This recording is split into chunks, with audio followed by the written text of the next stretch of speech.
श्रीकृष्णाय परमात्मने नमः.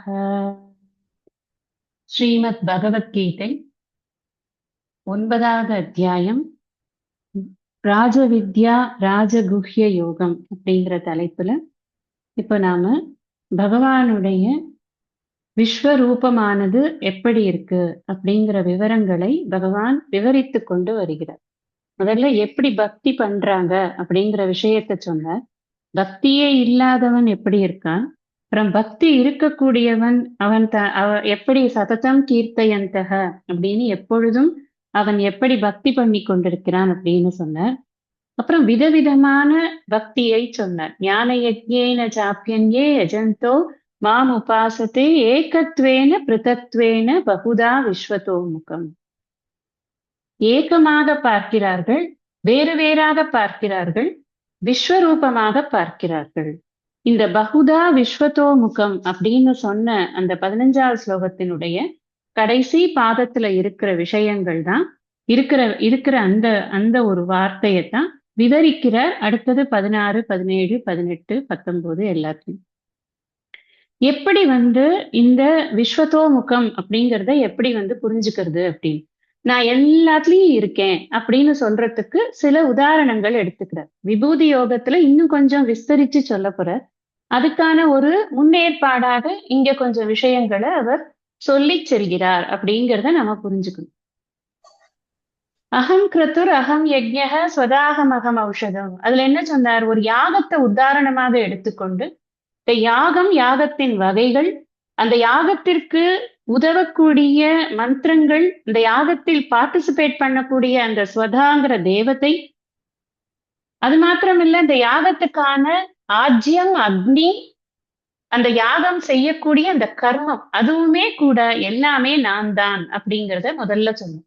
அப்ப இதுல இருந்து நமக்கு என்ன தெரியுது அப்படின்னா, அவர் யாகம்ங்கிறத உதாரணமா எடுத்துட்டு இருக்காருங்கிறதுனால நாம் என்ன புரிஞ்சுக்கிறோம்னா, எல்லா செயல்களிலும் செய்யக்கூடியவனாகவும் செயல்கள் புரிவதற்கான ஒரு கருவிகளாகவும் அவரே இருக்கிறார் அப்படின்னு புரிஞ்சுக்கும். அப்ப எந்த செயல் செய்தாலும் அதுல இறைவன் அப்படிங்கிற அந்த பிரசன்ஸ் இருந்து கொண்டே இருக்கிறது அப்படிங்கிறத காமிக்கிறார் அந்த ஸ்லோகத்தில். அப்புறம் என்ன சொல்றாரு அப்படின்னா, நான் எல்லார்கிட்டையும் எப்படி ஹவ் ஐ எம் கனெக்டட், நான் என்னோட கனெக்ஷன்ஸ் எப்படி இருக்கு அப்படின்னு காமிக்கிறேன். நான் ஏதோ ஒரு இடத்துல உட்கார்ந்து நான் அப்படி இருக்கேன் இப்படி இருக்கேன் அப்படி இல்லை. நான் தான் பிதாவாக இருக்கிறேன், நான் தான் மாதாவாக இருக்கிறேன். இந்த பிதா மாதா அப்படிங்கறதெல்லாம் அந்த ரோல் பிளேய புரிஞ்சுக்கணும். நம்ம பிதாவோட ரோல் பிளே என்னன்னா எல்லாரையும் காப்பாத்துறது, மாதாவோட ரோல் பிளே என்னன்னா நல்லா நரிஷ்மெண்ட் கொடுத்துட்டு காப்பாத்துறது. அப்படி எல்லாவற்றையும் சக்க சமயத்தில் கொடுத்து அனைவரையும் காப்பாற்றக்கூடியவராக நான் தான் இருக்கிறேன் அப்படின்னு பகவான் அதுல இது பண்ண. அப்புறம் பிதாமக, நான் எனக்குன்னு ஒரு சோர்ஸ் கிடையாது, நான் தான் அந்த சோர்ஸாவும் இருக்கேன். இப்ப பிதா இருக்கணும்னா பிதாமக இருக்கணும் இல்லையா? தாத்தா இருந்தாதானே இப்ப அப்பா இருக்க முடியும். இந்த அப்பா இருக்கார் அப்படிங்கிறது, இந்த தாத்தா இருக்கார் அப்படின்னா தாத்தாக்கு ஒரு அப்பா இருந்திருப்பார், அந்த தாத்தாக்கு இன்னொரு அப்பா இருந்திருப்பார். இப்படித்தான் எள்ளு கொள்ளு அப்படின்னு எல்லாம் நம்ம நிறைய தலைமுறைகளை நம்ம சொல்றோம் இல்லையா? அப்ப என்ன சொல்றாருன்னா, நீ எத்தனை தலைமுறை பின்னாடி போனாலும் அதெல்லாம் நான் தான். இப்ப சோர்ஸ்லெஸ் அவர். தாயுமிலே தந்தையிலே தான் தனியன் தானேடி அப்படின்பார் மாணிக்கவாஸ். அப்ப என்ன அர்த்தம்னா, இவனுக்கு தாய் இல்ல தந்தை இல்லை, அவர் தான் எல்லாத்துக்கும் சோர்ஸா இருக்கார். இந்த பிதாமகன்னு சொன்னதுனால நான் அந்த முந்தின ஜெனரேஷனும் நான் தான் சொன்னேன். அப்ப அதுக்கு முந்தின ஜெனரேஷனும் நான் தான். எல்லாம் அண்டர்ஸ்டாண்ட் பண்ணிக்க வேண்டிய ஒரு விஷயங்கள் இது. அப்ப அவர் பிதாமகனா இருக்கார். வேத்தியம், என்னைத்தான் அறிய வேண்டிய பொருளாக நான் தான் இருக்கிறேன். என்ன அறிஞ்சா எல்லாத்தையும் அறிஞ்ச மாதிரி அப்படிங்கிற விஷயம் இருக்கு அதுல. அப்புறம் என்ன, நான் புனிதப்படுத்துபவனாக இருக்கிறேன். இந்த வேத்தியம்னு சொல்லும் பொழுது இது ஒரு அறிவு தானே. இந்த அறிவுதான் புனிதப்படுத்தக்கூடிய அறிவாக இருக்கிறது. பவித்திரம் மிக உத்தமம் அப்படின்னு நம்ம முன்னாடி பார்த்தோம். அந்த பவித்திரமான அந்த அறிவு ஸ்வரூபமாக நான் தான் இருக்கிறேன். அது எப்படி இருக்கேன்பா? நான் ஏதோ ஒரு புஸ்தகத்துல யாரோ எழுதியிருக்காங்களா அப்படி ஓங்கார ரூபமாக இருக்கிறேன். இந்த ஓங்கார ரூபம் அப்படிங்கிறது என்னன்னா வேதத்தினுடைய சாரம். வேதத்தினுடைய சாரமாக இருக்கிறேன்னு சொல்லும் பொழுது இட் கோஸ் வித்தவுட் சேயிங் வேதம் எல்லாமா நான் தான் இருக்கேன் அப்படின்னு. ஆனாலும் பகவான் விளக்குறார், ரிக்ஸாம யஜுரேவச்ச. இந்த ஓங்காரம்ங்கிறது எது அப்படின்னு சொன்னா, இந்த ரிக்வேதம், யஜுர்வேதம், சாமவேதம், அதர்வண வேதம் இதெல்லாம் இதுல எல்லாத்துலயும் இருக்கக்கூடிய உட்பொருள் எதனால குறிக்கப்படுறதுன்னா ஓம்ங்கிற ஒரு வார்த்தையினால குறிக்கப்படுது. இந்த ஓம்ங்கிறது ஒரு கான்சென்ட்ரேட்டட் ஃபார்மேட். அந்த இந்த ஜூஸ்ல எல்லாம் சொல்லுவோம்ல, இது கான்சென்ட்ரேட், இதுல நீங்க கொஞ்சம் தண்ணி விட்டா டைல்யூட் பண்ணிக்கலாம், அந்த மாதிரி இது வந்து ஒரு கான்சென்ட்ரேட் ஃபார்மேட்ல இருக்கு இந்த ஓம் அப்படிங்கிறது. அது எல்லாத்தையும் ரெப்ரசென்ட் பண்றது, வேதத்துல இருக்கிற அவ்வளவு விஷயங்களையும் ரெப்ரசென்ட் பண்றது. ஓம்காரத்தினுடைய விளக்கம் அப்படிங்கிறது இது ஒரு பெரிய டாபிக் அது. ஆனா அதுக்குதான் பகவான் என்ன சொல்றாருன்னா, நான் ஓம்காரமாக இருக்கிறேன். அந்த ஓம்காரம் எங்கிருந்து அந்த அந்த சாரம் எடுக்கப்பட்டிருக்கு அப்படின்னு சொன்னா, இந்த 4 வகையான வேதங்கள் இருக்கு இல்லையா, அதுல இருந்துதான் அது எடுக்கப்பட்டிருக்கு. அது இல்லாம நான் தான் இருக்கேன், அதுக்கும் எனக்கும் கூட வித்தியாசம் கிடையாதுங்கிறத சொன்னேன். இது வரைக்கும் நாம வந்து போன சத்சங்கத்துல படிச்சோம். இதுதான் வந்து விஸ்வரூப விவரணம் அப்படிங்கிறது.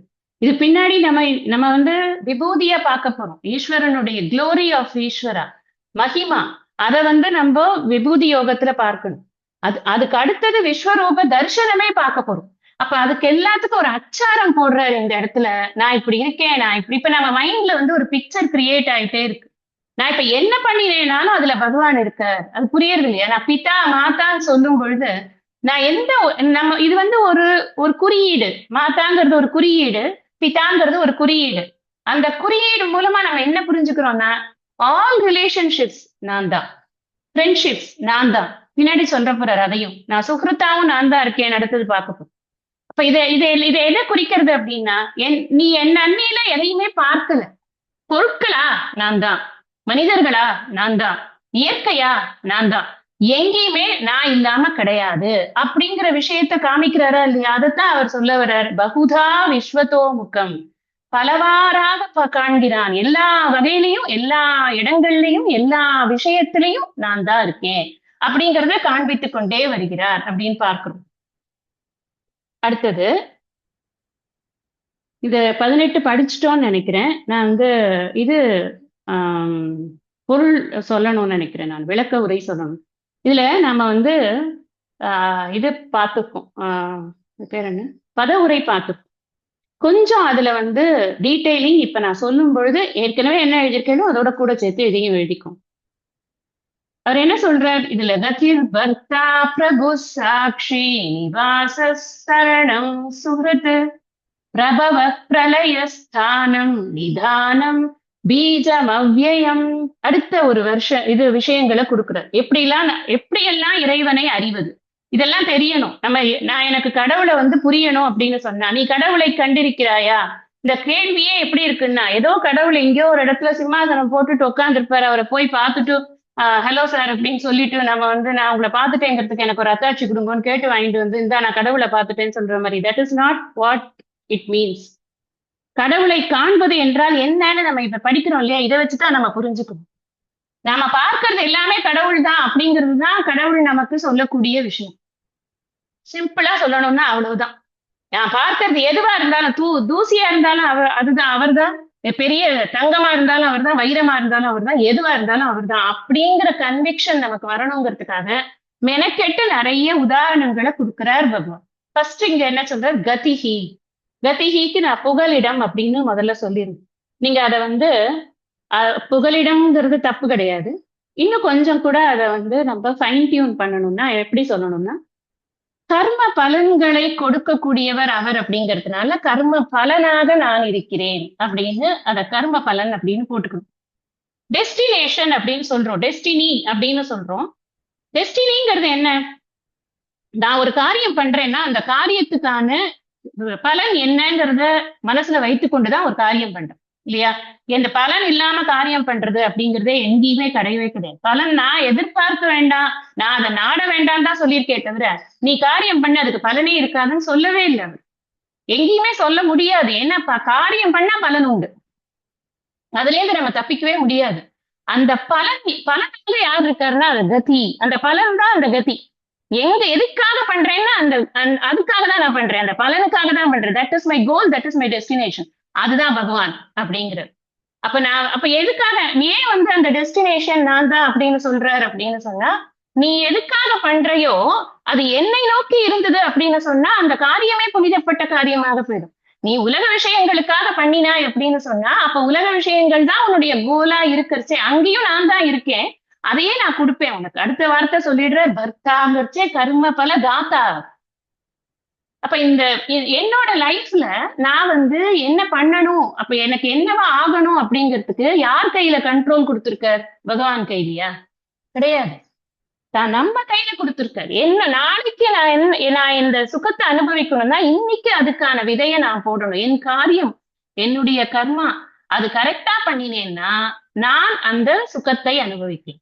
நான் ஒரு காரியம் துக்கம் பண்ற துக்கத்தை அனுபவிக்க கூடியதாக ஒரு காரியம் நான் இன்னைக்கு பண்ணிட்டேன்னா எனக்கு நாளைக்கு அதனால துக்கம் தான் வரும் அப்படிங்கிறது நிச்சயமா தெரியக்கூடியது. அப்போ கண்ட்ரோல் யார்கிட்ட இருக்குன்னு என்கிட்ட தான் இருக்கு.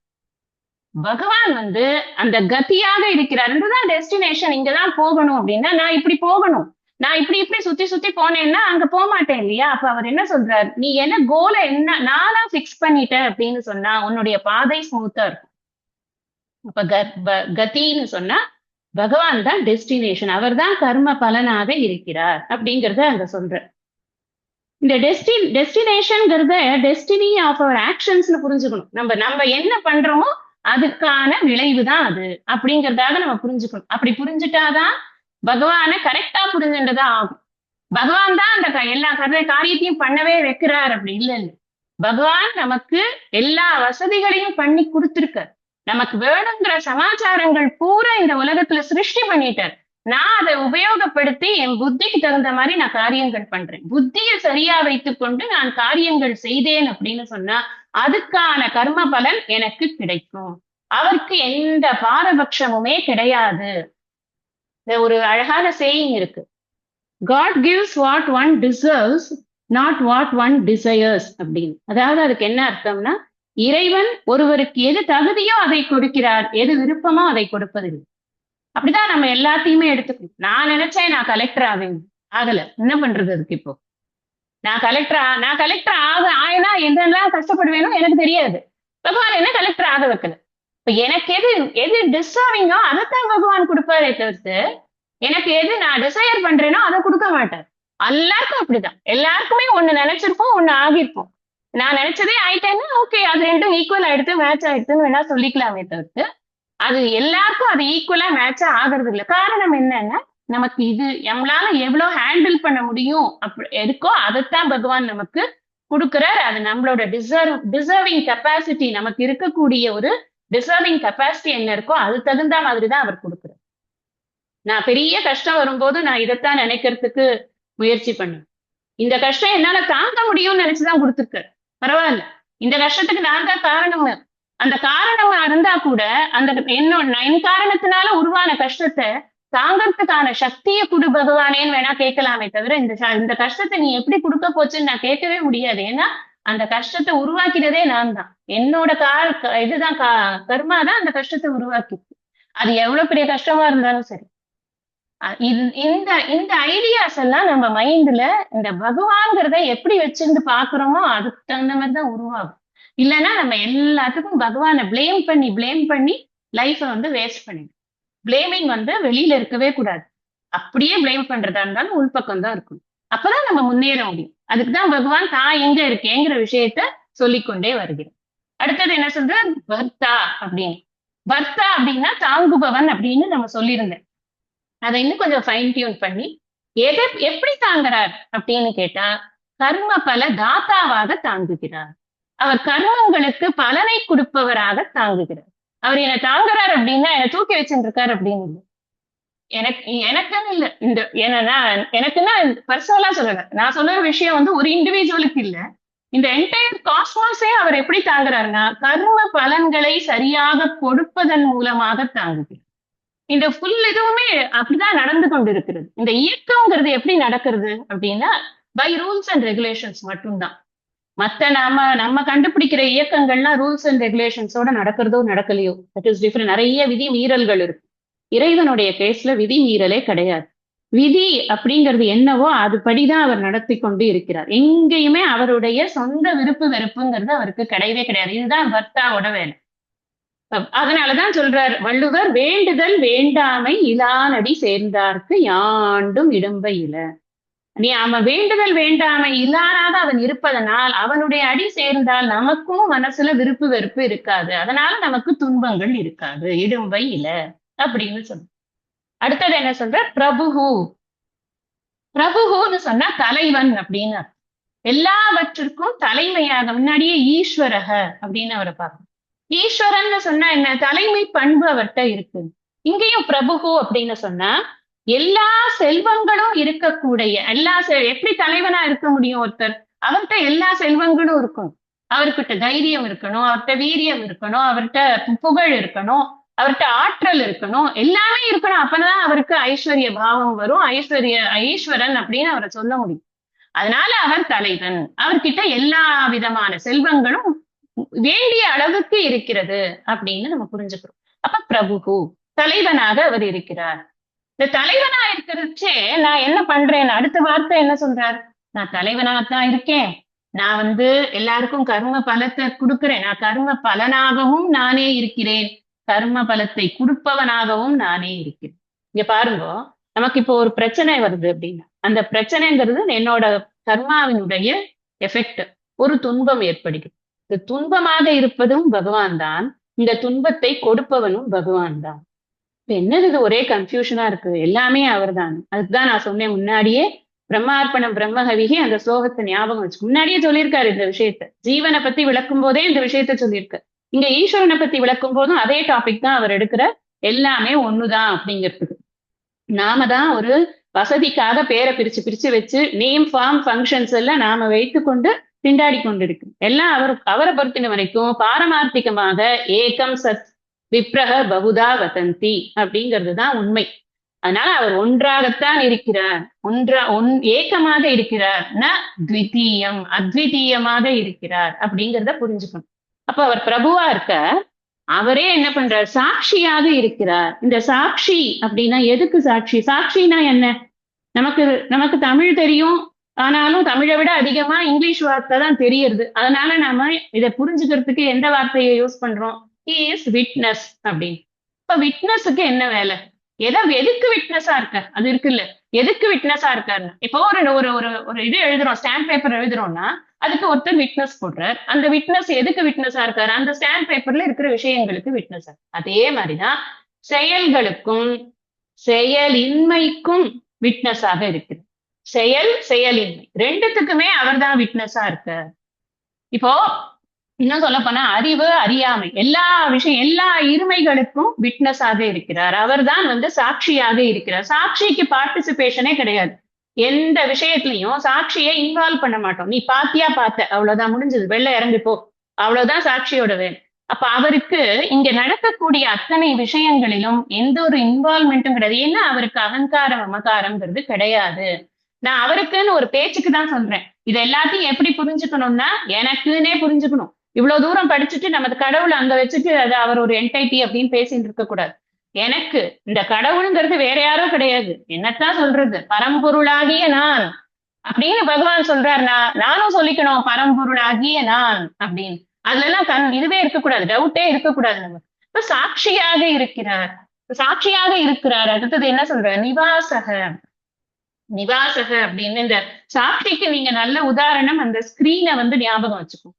ஸ்கிரீன்ல ஒரு மூவியை பார்க்கணும்.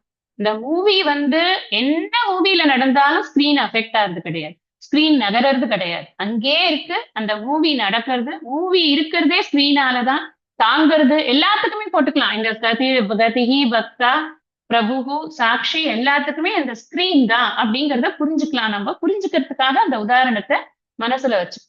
அடுத்தது என்ன சொல்ற, நிவாசக. நிவாசக அப்படின்னு சொன்னா இருப்பிடம் அப்படின்னு போட்டோம். எதுக்கான இருப்பிடமா இருக்க, இங்க இருக்கக்கூடிய சர அச்சரங்கள் அனைத்துக்கும் இருப்பிடமாக இருக்கிறார். அவர்கிட்ட தான் எல்லாமே இருக்கு. முன்னாடியே சொன்னார், எங்க சொன்னார், இப்பதான் நம்ம பார்த்தோம். மயா ததமிதம் சர்வம் ஜெகதவ்யக்த மூர்த்தினா, கண்ணுக்கு தெரிய மாட்டேன், ஆனா நான் தான் எல்லாத்தையும் தாங்கி கொண்டிருக்கிறேன். அப்ப எல்லாத்துக்குமான இருப்பிடம், அபோர்ட் ஆஃப் எவ்ரிதிங் அப்படின்னு சொல்றோம். எல்லாமே அங்கதான் இருக்குன்னு சொல்ல போனா அதை அதிஷ்டானம்னு சொல்லுவோம். அதிஷ்டானம்னு சொன்னா என்ன அர்த்தம், அதுதான் தாங்கி கொண்டிருக்கிறது. ஒரு ஒரு பில்டிங் இருக்குன்னா பில்டிங்க்கு ஃபவுண்டேஷன் எப்படி இருக்கு? ஃபவுண்டேஷன் வெளியில தெரியறதானா தெரியாது. ஆனா ஃபவுண்டேஷன் இல்லாம அந்த பில்டிங் நிக்குமானா நிக்காது. அப்ப ஃபவுண்டேஷன் கண்ணுல தெரியலங்கிறதுனால நான் ஒத்துக்க மாட்டேன் ஃபவுண்டேஷன் இருக்கிறதையே அப்படின்னு நம்ம சொல்ல முடியுமா? பில்டிங் வந்து ஆகாசத்துல ஆடின்னு இருக்கு நான் சொல்லவும் கிடையாது. அந்த மாதிரி நிவாசக எல்லாத்துக்குமான இருப்பிடத்தை வழங்கக்கூடியவராக அவர் இருக்கிறார். எது வேணாலும் கொள்ளும் அவர்கிட்ட. ஏன்னா அவ்வளவு பெருசு அவர் இருக்கார். அதனால எல்லாத்தையும் தாங்கிக் கொள்பவராக அவரே இருக்கிறார் அப்படின்னு பார்க்க. அடுத்தது என்ன சொல்ற? சரணம். சரணம்னு சொன்னா புகலிடம் அப்படின்னு போட்டு. சரணம்ங்கிறது என்ன? அடைக்கலம்னு போட்டா இன்னும் நல்லா இருக்கும். நான் அடைக்கலம் ஆகுறேன். நான் வந்து சரணாகதி பண்றேன். நான் வந்து இறைவனுக்கு இருக்கக்கூடிய அந்த வாலறிவை மதித்து ஜீவனானது இறைவனிடம் சரணாகதி பண்றது. அப்படி ஒரு ஜீவனும் சரணாகதி பண்றதுக்கான ஒரு பர்சனா இருக்கிறார் அப்படின்னு புரிஞ்சுக்கணும். அப்புறம் என்ன சொல்ற? சுஹ்ருத்து. இந்த சுஹ்ருத்து அப்படின்னு சொல்லும் பொழுது நண்பன் அப்படின்னு ஒரு இது போட்டிருக்கோம். இத கொஞ்சம் ஃபைன் டியூன் பண்றதுக்கு நம்ம என்ன போடணும்னா எதிர்பார்ப்பே இல்லாத நண்பன். நான் இப்படியெல்லாம் இருந்தா தான் எனக்கு அனுகிரகம் பண்ணுவேன்னு ஒரு எதிர்பார்ப்பு எல்லாம் கிடையாது. நான் எப்படி அட்டகாசம் பண்ணாலும் நம்ம இப்பதான் பார்க்கிறோம். நம்மளோட லைஃப்லயே நம்ம பார்க்கிறோம். நமக்கு நிறைய கொஸ்டினே அங்கதான் நிக்கிறது. என்ன இவன் இந்த அட்டகாசம் பண்றான்? ஒரு தர்மத்தையும் ஃபாலோ பண்றது இல்ல. இப்படி அநியாயமா வாயில எல்லாத்தையும் கெட்ட வார்த்தையா பேசுறான். ஆனா அவன் நல்லவனா நல்லா இருக்கானே, அவனுக்கு நிறைய பணம், காசு, ஆள், பதவி எல்லாம் இருக்கே எப்படி அப்படின்னு. எதிர்பார்ப்பு அவன் இப்படி இருக்கணும்னு நினைச்சு பகவான் ஒண்ணும் கொடுக்கறது இல்லை. அவனோட கர்ம பலத்தை கொடுத்துருக்கு. ஒரு இதுவும் கிடையாது. சுக்ருத்துங்கிறச்சே நண்பன் அப்படின்னு அதாவது மித்ரனுக்கும் சுக்ருத்துக்கும் வித்தியாசம் இருக்கு. அதை நம்ம இதுல பார்த்தோம். ஆறாவது அத்தியாயம் சுஹ்ரன் மித்ரா யுதாசீன மத்தியஸ்த துவேஷ்ய பந்துஷு சாதுஷ்வபிச்ச பாபேஷு சமபுத்திர் விசிஷ்ய. அப்போ இந்த சுஹ்ரன் மித்ரஹங்கிறதுக்கு அங்க வித்தியாசம் நம்ம பார்க்கிறோம். மித்ரன்னா என்ன பண்ணுவான்னா நாளைக்கு இவனுக்கு நான் இன்னைக்கு உதவி பண்ணேன்னா நாளைக்கு எனக்கு ஏதாவது திருப்பி உதவி கிடைக்கும். அதனால இவனுக்கு நாம இன்னைக்கு உதவி பண்ணிடுவோம் அப்படின்னு நினைப்பான். அந்த அந்த அந்த ரிலேஷன்ஷிப் மெயின்டெனன்ஸ் ஒண்ணு இருக்கும். அது ரெண்டு சைட்லயும் எஃபர்ட் இருக்கும். ஆனா இங்க பகவான் கிட்ட நீ ஒரு ரிலேஷன்ஷிப்பையும் நீ மெயின்டைனே பண்ணணும்ன்ற அவசியம் அவருக்கு கிடையாது. அவர் வேலையை அவர் பார்த்துட்டு இருக்கார். ஆனா சுக்ருத்தா பாக்குறார். சுக்ருத்துனா நல்லதை நினைத்து நன்மை செய்பவர் அப்படின்னு அர்த்தம். எந்த எதிர்பார்ப்புமே கிடையாது. அந்த அந்த சுக்ருத்துங்கிறதுக்கு என்ன? நல்ல இதயம் படைத்தவன் அர்த்தம். அதுக்கு தமிழ் அர்த்தம் என்னன்னா நல்ல இதயம் படைத்தது. எப்படி அவன் ஹிதமாக பண்ணக்கூடிய அடுத்தவனுக்கு நன்மை பண்ணக்கூடிய ஒரு எதிர்பார்ப்பும் இல்லாமல் தன்னலம் கருதாமல் நமக்கு செய்யக்கூடியவன். அவனுக்கு ஏன் தன்னலம் கருத மாட்டான்? அவனுக்கு தன் உணர்வே கிடையாது. எப்படி தன்னலம் கருத முடியும்? இல்லையா? இண்டிவிஜுவாலிட்டியே கிடையாது, அகங்காரமே கிடையாது. அப்படி இருக்கிறச்சு அவன் தன்னலம் கருத மாட்டாங்கிறது கரெக்ட் அவனுக்கு. அதனால பகவானுக்கு வந்து சுக்ருத்து அப்படின்னு ஒரு இத சொல்றாரு. நான் இப்படி இருக்கேங்கிறதுல நான் சுக்ருத்தா இருக்கேன். அப்ப நான் என்னை திட்டாதேன்னு அர்த்தம். நீ ஏன் வந்து தோல்வியை சந்திக்கிறன்னா உன் காரியம் சரியா இல்லாதனாலதான்ப்பா நீ தோல்வியை சந்திக்கிற. சித்தியோ சமோபூத்வா சமத்துவம் யோக உச்சியத்தை. நீ வந்து உனக்கு வெற்றி கிடைத்தாலும் சரி தோல்வி கிடைத்தாலும் சரி அதை சமமாக பார். ஏன் என்றால் அந்த வெற்றியும் தோல்வியும் உன்னுடைய செயலினால் ஏற்பட்டது, என்னால் அல்லவே. இங்க நம்ம அதை கனெக்ட் பண்ணோம்னா ஈஸியா நமக்கு இந்த ஏன் அப்படி சொல்றாரு அப்படிங்கிறது புரியும்.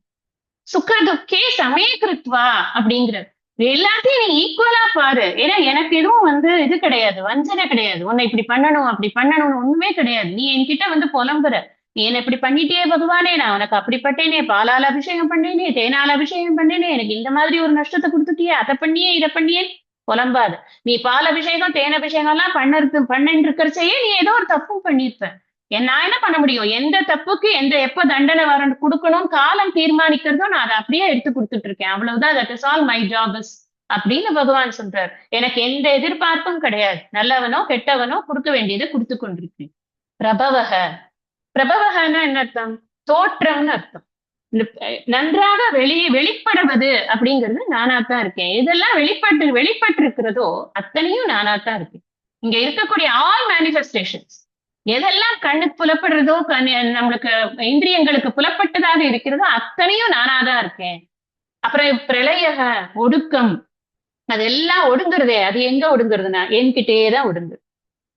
நச்சமஸ்தானி பூதானி அப்படின்னு அங்க பார்த்தோம். இதெல்லாம் நம்ம 4வது 5வது ஸ்லோகத்திலேயே பார்த்துட்டோம்னு நினைக்கிறேன் இல்லையா?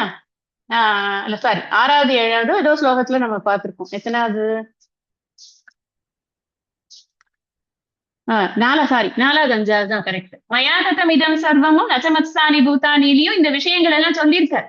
ஆனாலும் நாம இப்போ திரும்பியும் இதை கொஞ்சம் விரிவாக பார்க்கிறோம். அதுதான் விஷயம் இங்க. அப்புறம் என்ன சொல்ற, ஸ்தானம் அப்படின்னு. இப்ப ரெண்டு விஷயம் பார்த்தோம். பிரபவ பார்த்தோம், பிரளய பார்த்தோம். அதாவது தோற்றம் பார்த்திருக்கோம், ஒடுக்கம் பார்த்திருக்கோம்.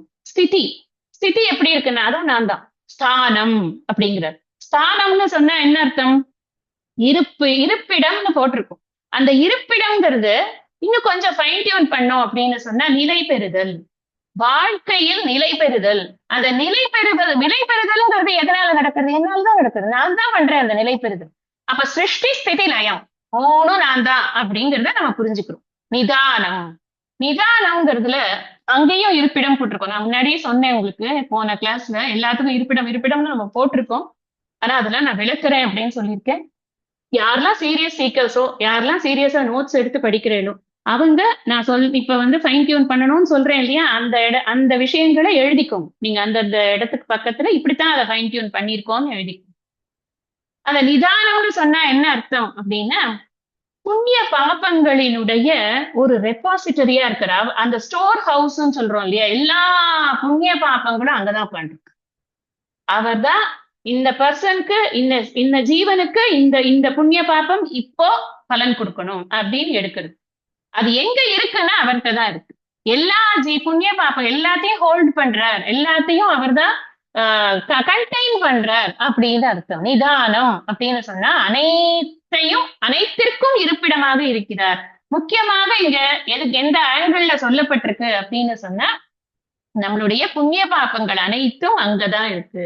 அது மாத்திரம் இல்ல, இந்த புண்ணிய பாபங்களால நமக்கு என்ன கிடைக்கிறதுன்னா, இங்க இருக்கக்கூடிய இந்த இந்த கிரியேஷன்ல இருக்கக்கூடிய விஷயங்கள் இந்த புண்ணிய பாபத்தினால் தான் கிடைக்கிறது. எனக்கு நிறைய புண்ணியம் இருந்தது அப்படின்னு சொன்னா, நான் நல்ல செழுமையா இருக்கிற ஒரு கண்ட்ரியில நான் போய் பிறக்கிறேன்.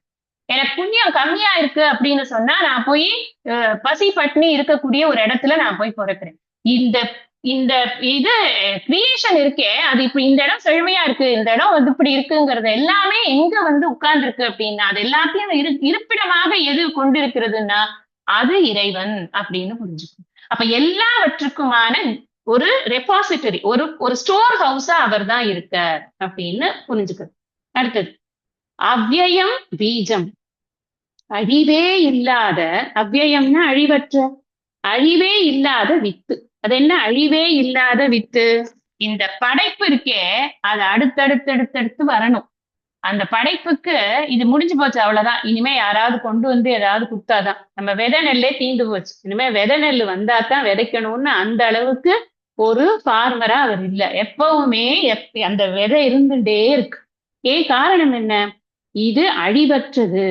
இந்த கர்மா அழிவற்றது, இந்த ஜீவன் அழிவற்றது, மாயை அழிவற்றது, எல்லாம் வந்து திரும்ப அழிவற்றது இல்ல. மாயைக்கு வந்து ஒடுக்கம் இருந்தா கூட மறுபடியும் அந்த மாயையினால இந்த கிரியேஷன் வந்து மறுபடியும் வருது. காரணம் என்னன்னா இந்த அவ்யயம் பீஜம் தான். இந்த அவ்யயம் பீஜம்ங்கிறத ஏன் சொல்றாரு அப்படின்னு சொன்னா, இது எப்பொழுதும் இந்த வித்து வளர்ச்சிக்கு காரணமாக இருக்கக்கூடியது வித்து. வித்து இருந்தாதான் வளரும். இல்லைன்னா வித்துன்னா என்ன? சீடு, விதை. விதை இருந்தா தான் முளைக்கும். அந்த விதையாக யார் இருக்கார் அப்படின்னா அவர் தான் இருக்கார். அவர் ஒரு சமயத்துல இருந்து அடுத்த சமயத்துல அந்த விதை இல்லாம போயிடுவான்னா கிடையாது. எக்ஸ்டிங்க்ட் ஆக மாட்டார்னு அர்த்தம். எக்ஸ்டிங்ஷனே கிடையாதுன்னு அர்த்தம். அந்த ஏன்னா அது எப்ப பாரு இருந்து கொண்டே இருக்கிறது. நம்ம கர்மா வந்து எக்ஸ்டிங்க்டே ஆறுது இல்ல. அதனால அந்த வித்து வந்து இல்லாம போறதே கிடையாது அப்படிங்கிறது. அப்ப இதுல இருந்து என்ன தெரியுது? பகவான் வந்து எப்படி இருக்கார் அப்படின்னாக்க, அவர்தான் என் கர்ம பலனாக இருக்கிறார். அவர்தான் என் கர்ம பலத்தை கொடுப்பவராக இருக்கிறார். அவர்தான் எனக்கு தலைவனாக இருக்கிறார். அவர்தான் சாட்சியாக இருக்கிறார். அத்தனை செயல்களுக்கும் செயலின்மைகளுக்கும் அவர்தான் சாட்சியாக இருக்கிறார். அவர்தான் இருப்பிடமாக, அனைத்து உயிர்களின் இருப்பிடமாக இருக்கிறார். அவரே சரணத்திற்கு உரியவராக இருக்கிறார். நான் சரணாகதி பண்ணுவதற்கு அவரே சரியானவராக இருக்கிறார். ஏனென்றால் அவர் தலைவனாக இருக்கிறார். அதனால நான் சரணாகதி பண்ண முடியும். ஏன்னா அவர் எனக்கு நண்பனாக, எதையும் எதிர்பாராத ஒரு நண்பனாக அவர் இருக்கிறார். அவர்தான் இந்த தோற்றங்களாக இருக்கிறார். அவர்தான் ஒடுக்கமாக இருக்கிறார். அவர்தான் நிலை பெற்றிருப்பதாக இருக்கிறார். அப்புறம் அது மட்டும் இல்லாம அவர்தான் அனைத்து புண்ணிய பாபங்களுக்கும் அனைத்து விஷயங்களுக்குமான இருப்பிடமாக அவரே இருக்கிறார். அழியாத வித்தாக அவரே இருக்கிறார். இவ்வளவு விஷயம் சொல்லியிருக்கு. இறைவன்னா உனக்கு இறைவனை புரியுதா? இதெல்லாம் புரிஞ்சாதான் இறைவனை புரியும். இல்லைன்னா எப்படி இறைவனை புரியும்? அதனாலதான் சொல்றது, இந்த உருவத்தோட நம்ம நிற்கிறது கிடையாது. உங்களுக்கு 7வது அத்தியாயத்துல சொன்ன போது சில பேருக்கு கொஞ்சம் வருத்தமா கூட இருந்தது. என்ன எப்படி ராமனை கொண்டாட வேண்டாமா, கிருஷ்ணனை கொண்டாட வேண்டாமா? இந்த ராமன் கிருஷ்ணனுக்கெல்லாம் தாண்டி இவ்வளவு விஷயங்கள் இறைவன் அப்படின்னு சொல்லும் பொழுது இதெல்லவா நம்ம மனசுல ஆழமா ஊறணும். வெறும் உருவத்தோட நம்ம நிற்க கூடாதுன்னு பகவான் சொல்றாருங்கிறதுதான் அங்கேயும் சொல்லப்பட்டது, இனியும் அப்படித்தான் சொல்லப்படும். நாம புரிஞ்சுக்க வேண்டிய ஞானத்தினால இறைவனை அறியணும். அறிவில் இமோஷன்னால இறைவனை கனெக்ட் பண்ணனா கஷ்டம். நம்ம எவ்வளவு தூரம் நம்ம இமோஷனலா இறைவன் கிட்ட பைண்டடா இருக்கோமோ அவ்வளவு தூரம் நமக்கு அது துன்பத்தை தான் கொடுக்கும், இன்பம் என்பது இருக்காது. ஆனா அறிவோட கனெக்ட் பண்ணிட்டோம் அப்படின்னு சொன்னா எந்நேரமும் இன்பம் தான், இன்பமே என்னாலும் துன்பம் இல்லை அப்படின்னு பாடினார் இல்லையா? அந்த மாதிரி நம்ம இருக்கோம். அதுக்காக தான் பகவான் தன்னை இப்படி பார்ப்பதற்கெல்லாம் கடந்த ஒரு விஷயங்களாக, நம்ம பார்க்க அனுபவிக்க இருப்பதெல்லாம் கடந்த ஒரு விஷயமாக எல்லாத்துக்கும் இருக்கக்கூடிய சட்டில்னஸை எடுத்து காமிக்கிறது. எல்லா விஷயங்கள்லயும் இருக்கக்கூடிய நுண்மையான விஷயங்களை எடுத்து காண்பு. நோக்கரிய நோக்கு, நுணுக்கரிய நுண்ணுணர்வு. அதான் இது. இப்படித்தான் இருக்கார் பகவான் அப்படின்னு நம்ம பார்க்கணும். அடுத்தது 19ல இருந்து படிக்கணும். இப்போ तपाम्यहमहं वर्षं निगृह्णाम्युत्सृजामि च अमृतं चैव मृत्युश्च सदसच्चाहमर्जुन. ஹே அர்ஜுன, அகம் நான், தபாமி சுடுகிறேன் அல்லது எரிக்கிறேன். எப்படி எரிக்கிறார்னா சூரியனாக இருந்து கொண்டு எரிக்கிறேன். அகம் நான், வருஷம் மழையை, நிகிருணாமி நிறுத்தி வைக்கிறேன், இழுத்துக் கொள்கிறேன் அப்படின்னு. ச மீண்டும், உத்ஸ்ருஜாமி விடுகிறேன், அகமேவ நானே, அமிர்தஞ்ச மரணமற்ற தன்மையும், மிருத்யுகூச்ச மரணமும், சத்து காரியமும், அசச்ச காரணமும் அகம் நானே.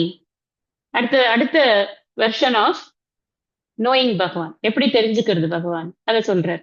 நான் சுடுகிறேன் அல்லது எரிக்கிறேன், சூரியனாக சுடுகிறேன். நான் மழையை நிறுத்தி வைக்கிறேன், மீண்டும் விடுகிறேன். நானே மரணமற்ற தன்மையும் மரணமும், காரியமும் காரணமும் நானே. இப்போ சூரியனுடைய ஒரு தப்பிக்கிற தன்மைனா வெப்பம் ஜாஸ்தியா இருக்கு இல்லையா? அந்த தன்மை எங்கேந்து வருது அப்படின்னா அது பகவான்கிட்டேருந்து தான் வருது. இப்ப சூரியன்கிறது வெறும் ஒரு சோலார் டிஸ்க் அப்படிங்கிறது இல்லை. இந்த சோலார் டிஸ்க் மாத்திரம் இருந்ததுன்னா அதுக்கு சூரியன் பேர் கிடையாது. அதனுடைய அந்த தன்மை இருக்கே, அந்த சூடு இருக்கே, அந்த சூடுதான் உண்மையிலேயே அதனுடைய சக்தி. அந்த சக்தியாக எது இருக்கிறது அப்படின்னா பகவான் தான் இருக்கு. பரம்பொருள் தான் அந்த சக்தியாக இருக்கிறது. இப்ப இதுக்கு முன்னாடி நம்ம 18வது ஸ்லோகம் பார்த்ததெல்லாம் கண்ணால பார்க்க முடியாது. கதிஹி பக்தா பிரபு சாட்சி அப்படிங்கிறது உணரக்கூடியதாக சொன்னார் எல்லாமே. இங்க என்ன சொல்ற, நீ நேர பாக்குற இல்லையா? இந்த உலகத்துல நீ பார்க்கக்கூடிய விஷயம் ஒண்ணு சொல்றேன், அதுல ஒரு உதாரணம் சொல்றேன் உனக்கு. நீ பார்க்கிறது சூரியனுடைய வெப்பத்தை பார்க்கிற, அந்த வெப்ப சக்தியாக எது இருக்கிறது அதுதான் உண்மை அப்படின்னு நான் சொல்றேன்.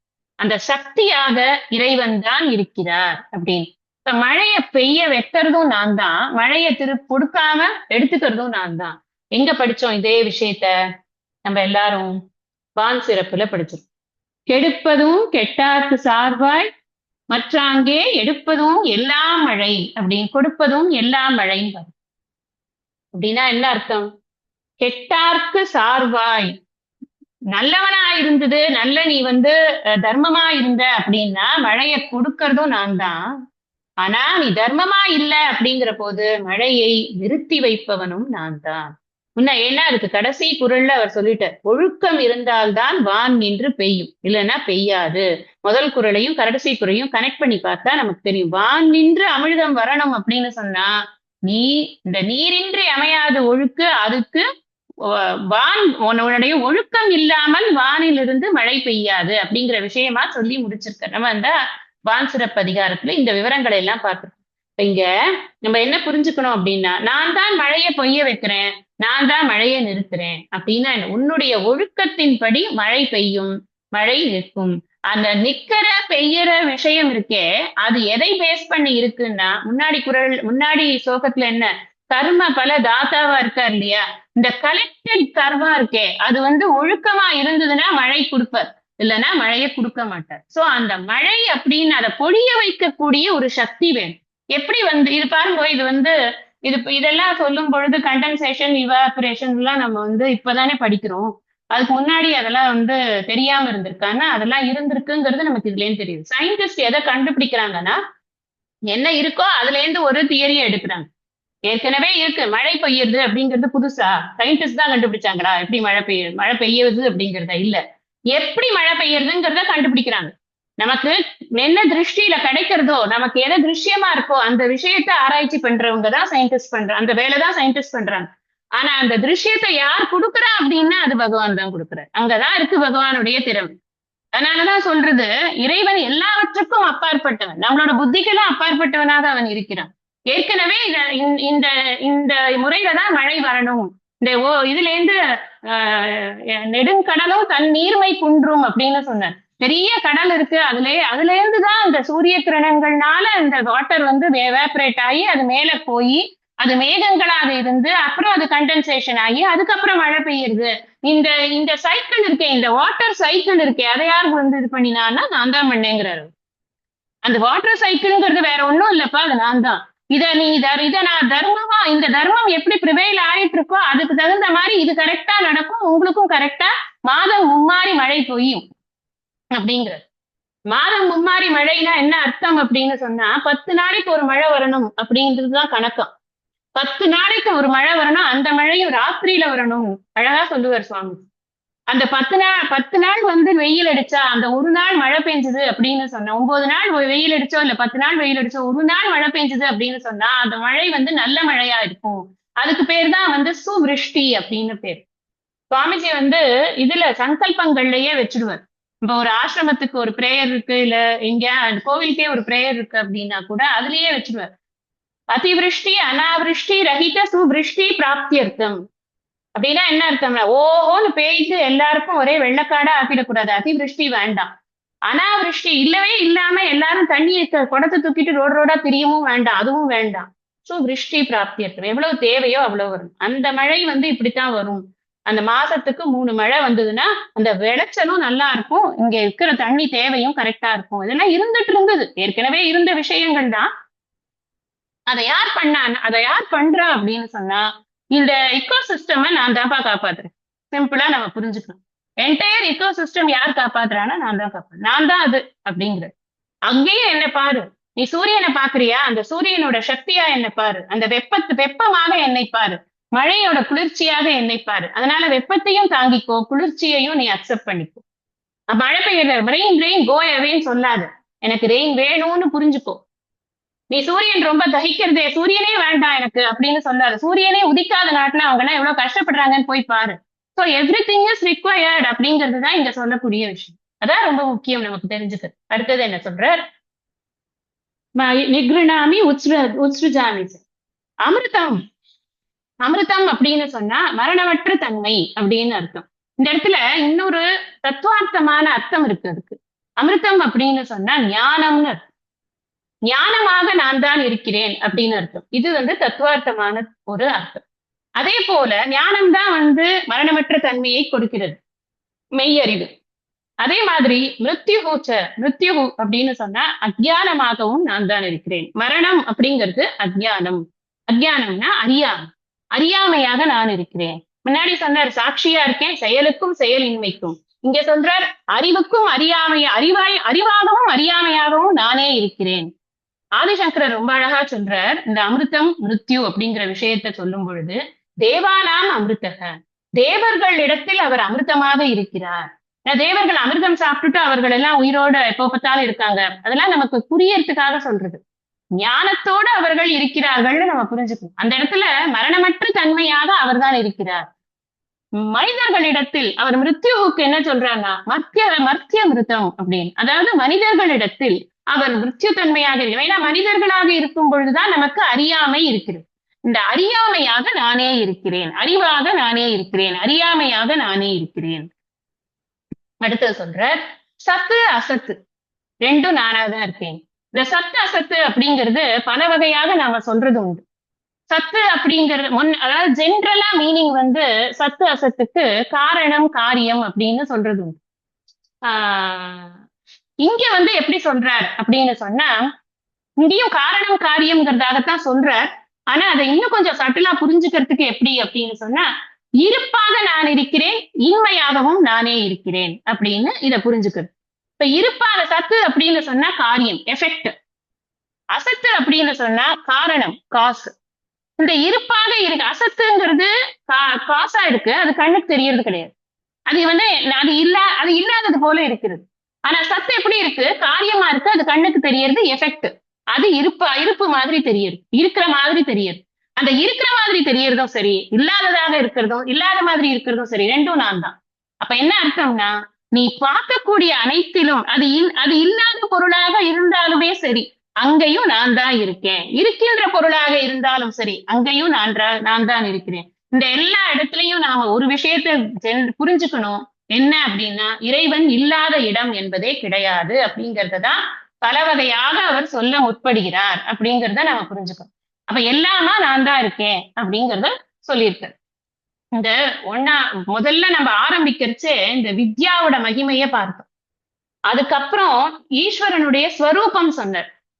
இந்த 11-15 வரைக்கும் நமக்கு இந்த ஈஸ்வரனை தெரிஞ்சுக்காததுனால என்ன கஷ்டம் வரும் அப்படிங்கிற விஷயங்களை பார்த்து கொண்டே வந்து, அப்புறம் எப்படி வழிபாடு பண்ணினா அதனுடைய பலன் என்ன அப்படிங்கிற விஷயங்களையும் நாம, வழிபாடு இல்லை அப்படின்னா மோகாஷா மோக கர்மானா அதெல்லாம் சொன்னா அதெல்லாம் உனக்கு வந்து வீண் போகக்கூடிய ஒரு வாழ்க்கையாக இருக்கும். ஆனா நன்றாக இறைவனை அறிந்து வழிபட்டவனுக்கு அந்த வாழ்க்கை சரியான பாதையில் சென்று கொண்டிருக்கும் அப்படிங்கிறத சொல்றது மூலமா எப்படி இறைவனை அறிந்து வழிபடணுங்கிறதுதான் இவ்வளவு தூரம் நம்ம 19வது ஸ்லோகம் வரைக்கும் நாம படிச்சிருக்கிறது. இந்த 16-19 எஸ்பெஷலி ஈஸ்வரனுடைய விபூதியை நம்ம பார்த்துருக்கோம். விபூதி அப்படின்னு சொன்னா குளோரி ஆஃப் ஈஸ்வரா.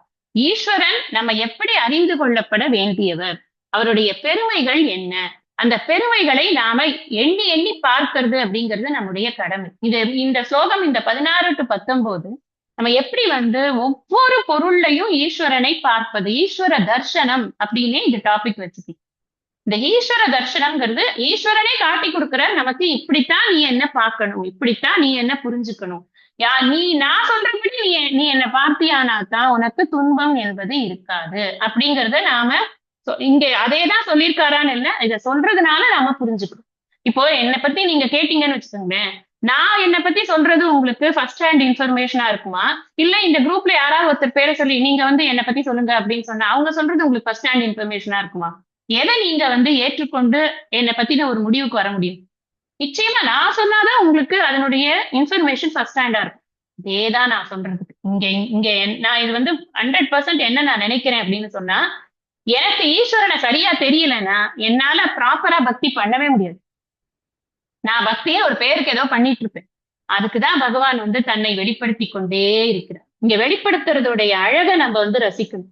இப்படித்தான் நான் இருக்கேன், நான் இப்படிப்பட்ட ஆளுதான், இதை என்னை இப்படி புரிஞ்சுக்கோங்க அப்படிங்கறத அழகா அவர் வந்து சொல்லி கொடுத்திருக்காரு. இப்ப நாம இதெல்லாம் விட்டுட்டு இல்ல நான் இப்படி எல்லாம் எனக்கு சரிப்பட்டு வராது, நான் வந்து இந்த உலகத்துல இருக்கக்கூடிய நிறைய விஷயங்கள்ல எனக்கு இதை காட்டிலும் ஈர்ப்பு அதிகமா இருக்கு, அதையே நான் பாக்குறேன், அதுலலாம் நான் வந்து இன்பத்தை அனுபவிக்கிறேன், உன்னை தெரிஞ்சுக்கிறதுனால எனக்கு என்ன பிரயோஜனம் அப்படின்னு நம்ம நினைச்சோம் அப்படின்னா, இந்த வாழ்க்கையில இங்க வேணா இன்பம் அடையிற மாதிரி இருக்குமே தவிர்த்து மீண்டும் மீண்டும் துன்பச் சுழலில் ஆழ்ந்து கொண்டேதான் இருப்போம். இதை நம்ம மறந்துடவே கூடாது. அடுத்த ஸ்லோகம் நம்ம படிக்கலாம். 20வது ஸ்லோகம். त्रैविद्या मां सोमपाः पूतपापाः यज्ञैरिष्ट्वा स्वर्गतिं प्रार्थयन्ते ते पुण्यमासाद्य सुरेन्द्रलोकम् अश्नन्ति दिव्यान् दिवि देव भोगान्. இந்த ஸ்லோகம் வந்து வேற மீட்டர்ல இருக்கு, நீங்க பார்த்தா தெரியும். சில ஸ்லோகங்கள் அந்த மாதிரிதான். ஆபூரியமான மச்சல பிரதிஷ்டம் எல்லாம் பார்க்கிறோம் இல்லையா, 2வது அத்தியாயத்துல பார்த்திருப்போம் நம்ம.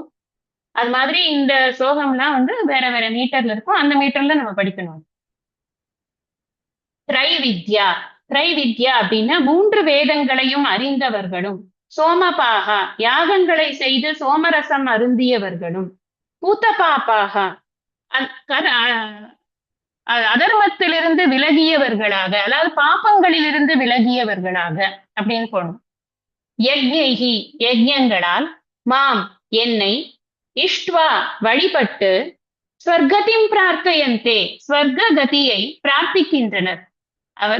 அவர்கள் புண்ணியம் புண்ணிய பலனாகிய சுரேந்திர லோகம் தேவேந்திரனின் உலகத்தை ஆசாத்திய அடைந்து, திவி ஸ்வர்க்கத்தில் திவ்யான் உயர்ந்த, தேவ போகான் தேவர்களுடைய சுகங்களை அஷ்னந்தி அனுபவிக்கின்றனர்.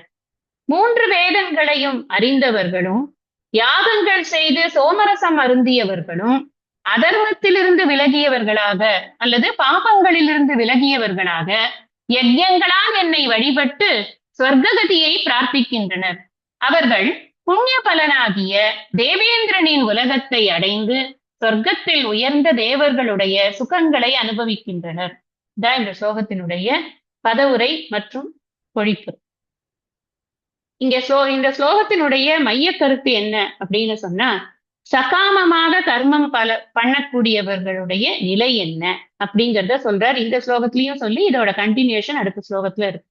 நம்ம அடுத்த சத்சங்கத்துல நம்ம இதனுடைய விளக்க உரையை பார்க்கலாம். ஏன்னா இதோட விளக்க உரை பார்க்கும்போது அடுத்த ஸ்லோகத்தையும் சேர்த்து வச்சு பார்த்தோம்னா நமக்கு கொஞ்சம் சௌரியமா இருக்கும். நான் வந்து டைம் வேஸ்ட் பண்ண வேண்டாமேங்கிறதுனால இப்ப பதவுரை பொழிப்புரை மாத்திரம் உங்களுக்கு சொல்லியிருக்கேன். பாக்கி இருக்கிறது நம்ம அடுத்த சத்சங்கத்துல படிக்கலாம். இன்னைக்கு இந்த அளவுல நான் இந்த சத்சங்கத்தை நிறைவு செய்றேன்.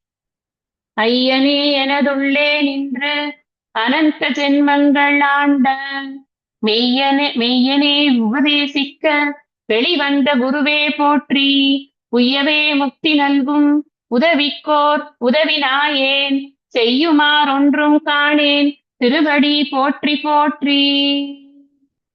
நிறைவு பிரார்த்தனை.